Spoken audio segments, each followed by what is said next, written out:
everyone, welcome to Therapist Corner. This is our first installment. My name is Abby Shelton-Story and I work for Integrated Behavioral Health. I'm here with Crystal Gray. She is a licensed professional counselor with IBH and she's here to chat with us about all the important topics related to therapy, like why should I go and how do I tell my parents that I need therapy? And the goal is that we will answer questions that you want asked. So at the end of this video, feel free to DM us and let us know any questions that you may have and we'll get them over to Crystal. Welcome, Crystal. Thank you. So for anybody out there who is maybe not familiar with therapy or they've heard of it but they haven't heard anything from a therapist, what would you tell someone who's never been to therapy before? Why should they go? The first thing I would say is, you know how when you watch TV or you watch movies and you have this vision of what therapy is, forget all of that.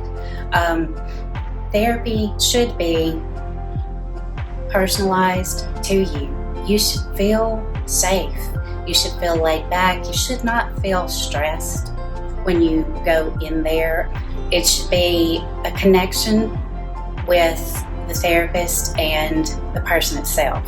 So it should not be a threatening environment. If you have any thoughts that you either want to work through or anything that you want to change about yourself, any of your behaviors, going to therapy is one of the first steps. That's admitting to yourself that there's something that you need to work on or you want to work on, and just making that appointment.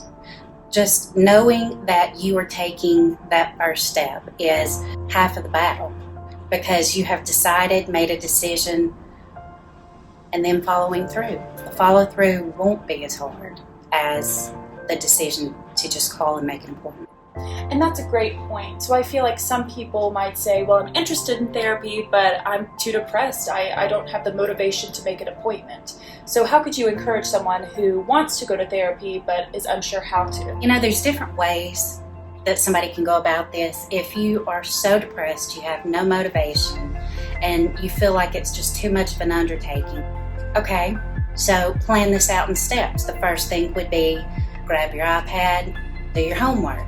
Are there any therapists that you see that sound like they might be a good fit?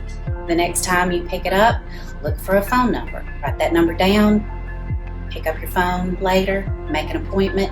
Do everything, break it up into small, manageable pieces and parts. If you have a good support group, and by support group I mean your mom, your parents, your aunt, your best friends, somebody, tell them, let them know so they can help with that accountability and maybe even help you set this appointment up if you feel that it's something you truly just can't do on your own. Thank you so much, Crystal. That was so informative and we look forward to being able to speak with you in the future. Well, thank you. Anytime. So this has been Therapist Corner. Thank you once again to our wonderful therapist, Crystal. And remember that you can message us with any questions that you have. And just like Crystal said, if you're on the fence about it, find a loved one that you care about and reach out.